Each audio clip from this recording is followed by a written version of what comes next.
On May 12, 2025, Blake Lively is now officially part of the extortion and defamation trial involving Justin Baldoni. And this is her first courtroom appearance in over a decade. First time in 10 years, and she's already tripping over her own lies. Iconic. Now, before you start thinking she's brave or whatever, let me tell you how this all went down.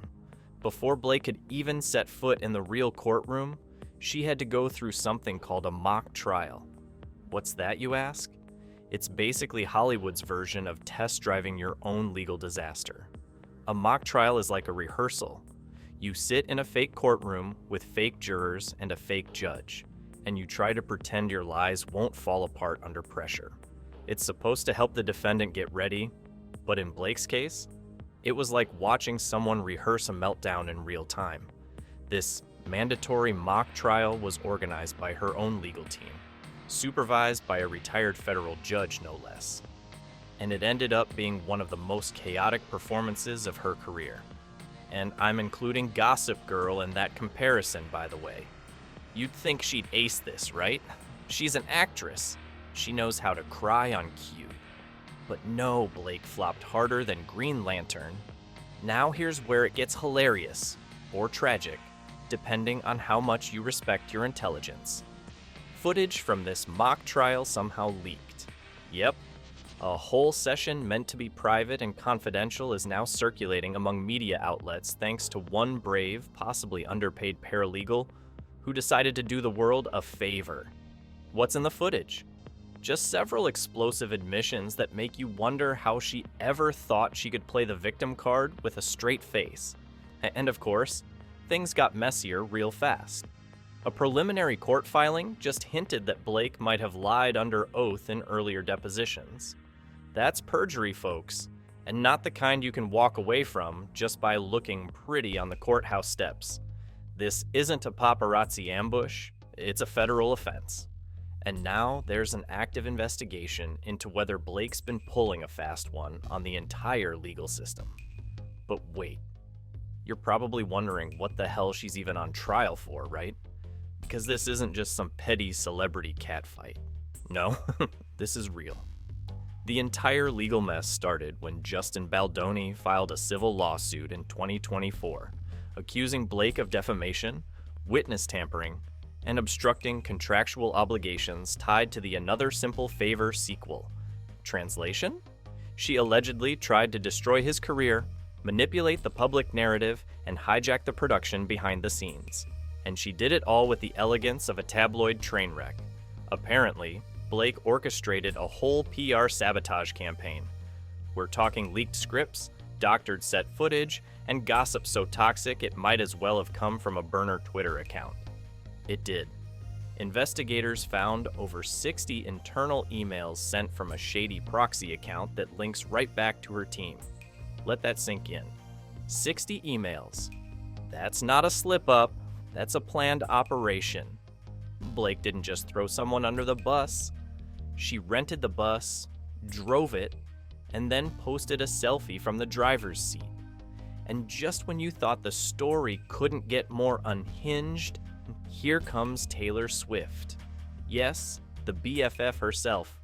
Turns out Taylor was subpoenaed as a key witness because she's apparently sitting on texts and voice memos that could nuke Blake's entire case. So not only is Blake losing credibility by the minute, she's also losing friends faster than her courtroom strategy. Now let's talk money, because this drama isn't just costing her dignity, it's draining her bank account too. If Blake is found guilty of defamation and perjury, she could end up coughing up $6.4 million in damages and legal fees. On top of that, a $1.2 million fine if the perjury charges stick. That's nearly $8 million for trying to ruin a man's career over a movie role and some hurt feelings. Imagine torpedoing your own reputation just to win a PR war no one asked for. And if you think the real courtroom is bad, let's talk about what went down in the mock trial on May 5th, 2025. It was supposed to be a 6-hour session to prep her for the big show, complete with cross-examinations by a real former prosecutor. But instead of prepping, Blake basically unraveled like a dollar store wig. She contradicted her previous deposition 3 different times, which, in legal speak, is basically handing the prosecution a loaded gun. Her story was so inconsistent, one of the fake jurors actually said, "If this were real, I'd vote against her. She seems too polished to be truthful." That's code for, she's faking it and we all know it. And the cherry on top? During a supposedly controlled Q&A, Blake accidentally admitted she knew about Baldoni's removal from the project before the official decision was made. That's a direct contradiction to what she said under oath. That's not a misstep, that's a self-inflicted wound. Her legal team had to shut the whole thing down, crying emotional distress like they didn't see this disaster coming from a mile away. But insiders are saying the damage is already done. She cracked under fake pressure. And now they have to send her into a real courtroom? Good luck with that. So here we are, the queen of curated image control, now tripping over her own lies in a courtroom dress rehearsal. Leaked tapes, fake emails, surprise subpoenas, and contradictions stacked higher than her red carpet heels. This isn't a testimony. This is an implosion. And honestly, she has no one to blame but herself. Let's talk about the moment the fake courtroom went dead silent, because what Blake Lively confessed during that mock trial wasn't just messy, it was criminally messy. She straight up admitted that she pressured executives at Lionsgate to cut Justin Baldoni from another simple favor. Her tactic? Threatening to go on record with sexual discomfort claims if they didn't bend. So, basically, emotional blackmail disguised as a moral stance. Classic Blake. Pretending to be the voice of female empowerment while using that same narrative to threaten people like it's her personal legal weapon. And it gets darker. She didn't just run her mouth, she got digital with it.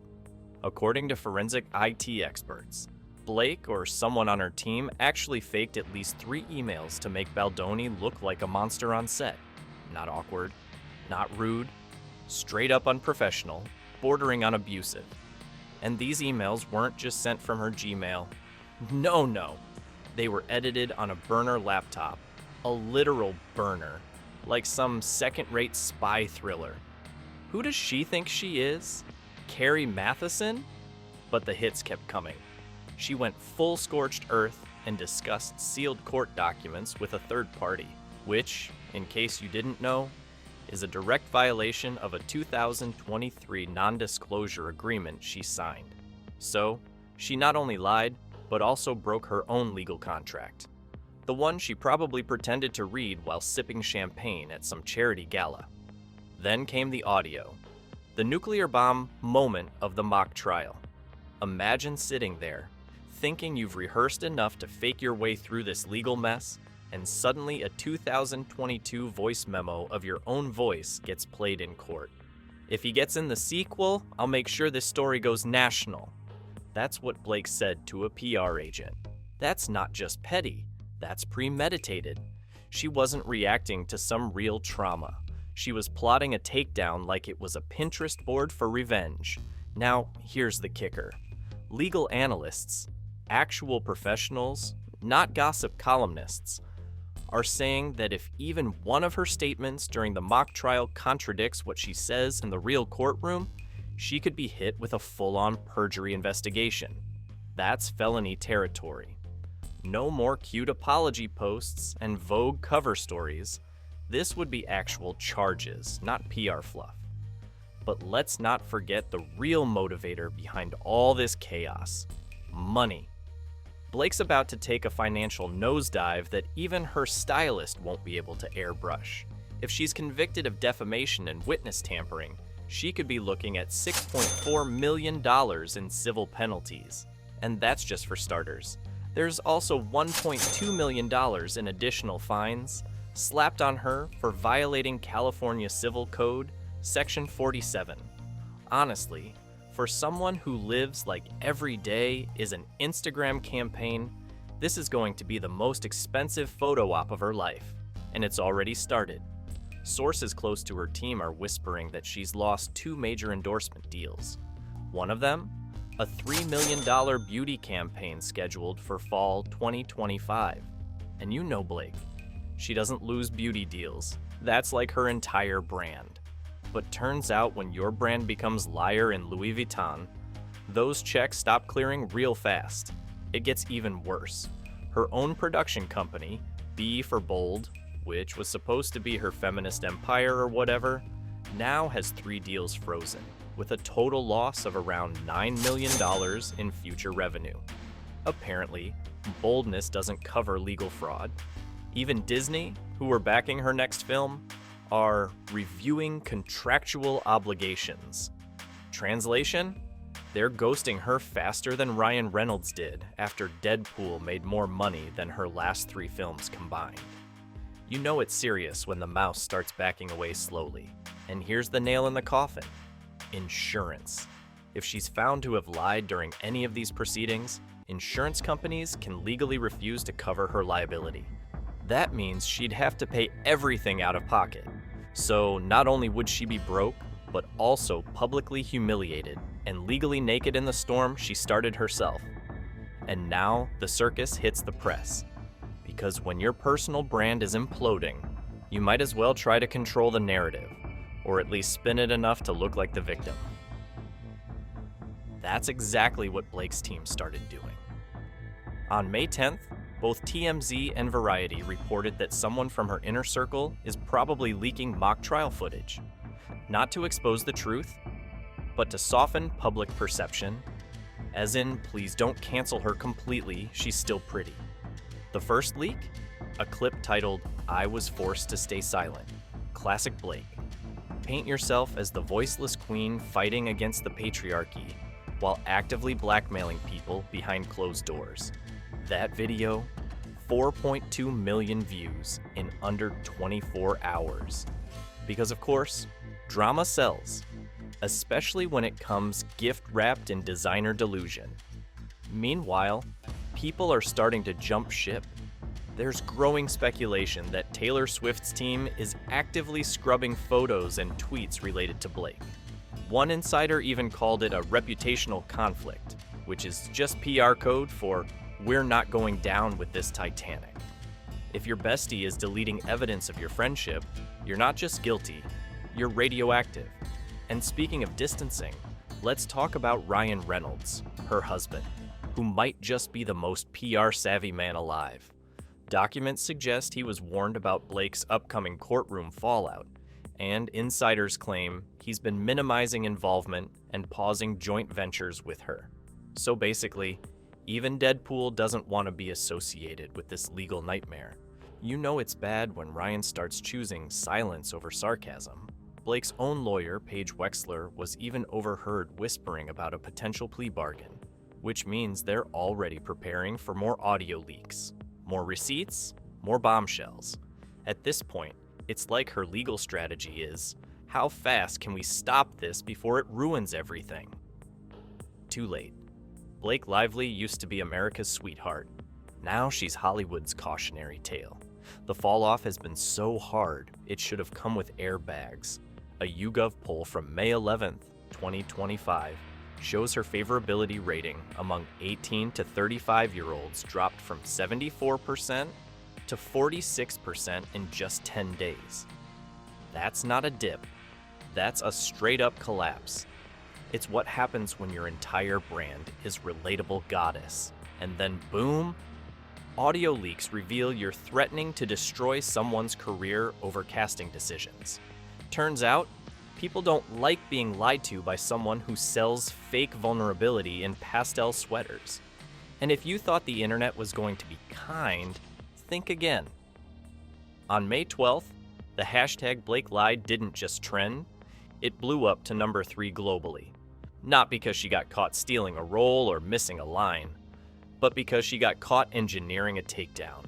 There's no coming back from that kind of exposed manipulation, especially when it's in her own voice, casually saying she'll make sure this story goes national if Baldoni didn't get booted from the sequel.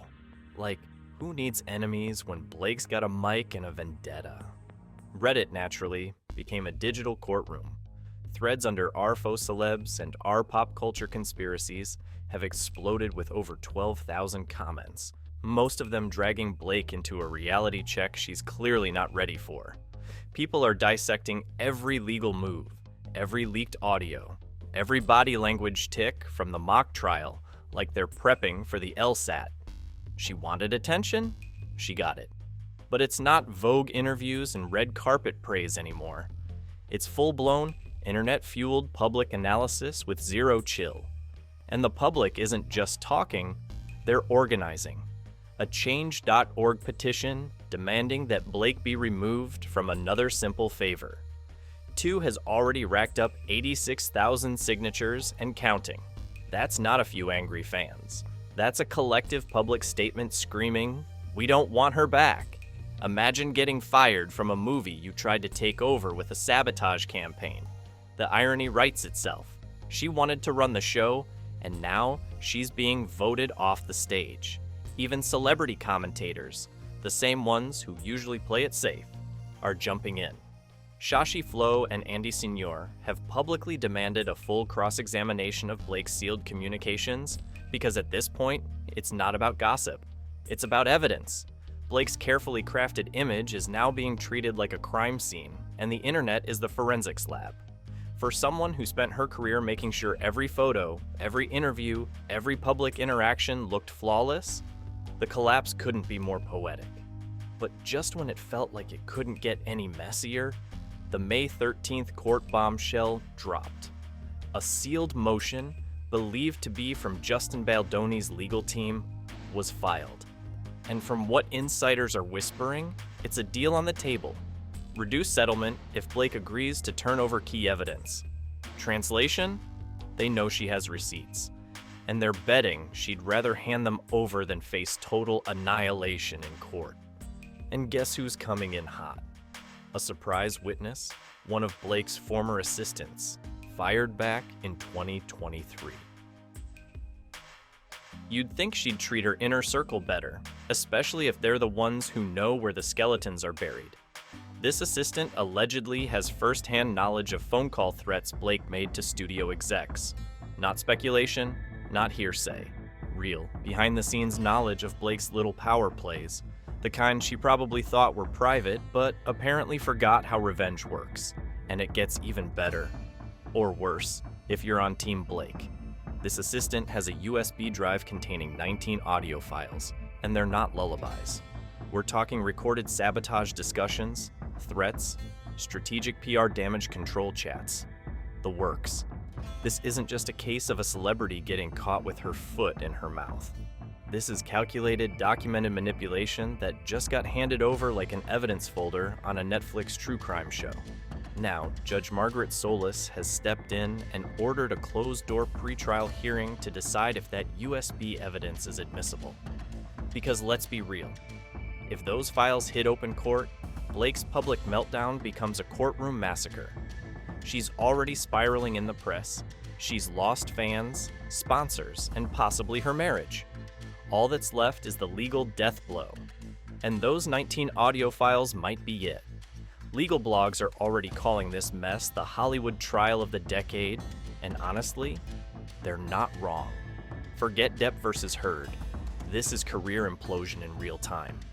You've got backstabbing, fake emails, surprise witnesses, sealed motions, leaked recordings, and a crumbling celebrity image held together by panic and concealer. This isn't a legal proceeding. This is a celebrity apocalypse with a court date. And now we're in the end game. The mock trial alone has already nuked Blake's credibility. Legal commentators like ex-DA David Allen are out here saying she might try to take the stand under immunity, which is legal speak for, "I'll talk, but only if you promise not to throw me in jail." That's how far she's fallen. From red carpets and Vanity Fair puff pieces to negotiating for immunity, because her own words are now legal liabilities. And if she's convicted, or even if she settles and the terms make her look guilty, the fallout is going to be nuclear. We're talking career damage, multi-million-dollar losses, and public disgrace on a level that not even her most desperate PR team could scrub. This isn't just a bad week. This is legacy destruction. The name Blake Lively used to mean elegance and effortless charm. Now it's associated with court leaks, extortion plots, and voice memos that sound like a Bond villain audition tape. Meanwhile, Hollywood is holding its breath. Studios are nervous. Brands are pulling contracts. Even her own friends are bailing silently. When your name becomes radioactive, people don't announce they're walking away. They just quietly delete the evidence and hope no one notices. But we noticed. Blake thought this was just another performance, another role to control, another narrative to polish. But the thing about courtrooms, there's no script, no retakes, no flattering camera angles, and the judge doesn't care about your outfit. She cares about your evidence. And Blake, all she's got left are lies, leaks, and a list of people ready to testify that she's not the victim, she's the villain. And with new evidence pending, a surprise witness ready to speak, and more voice recordings surfacing by the day, Blake's image isn't just cracked, it's detonated, and she's standing in the debris pretending it's all part of the plan.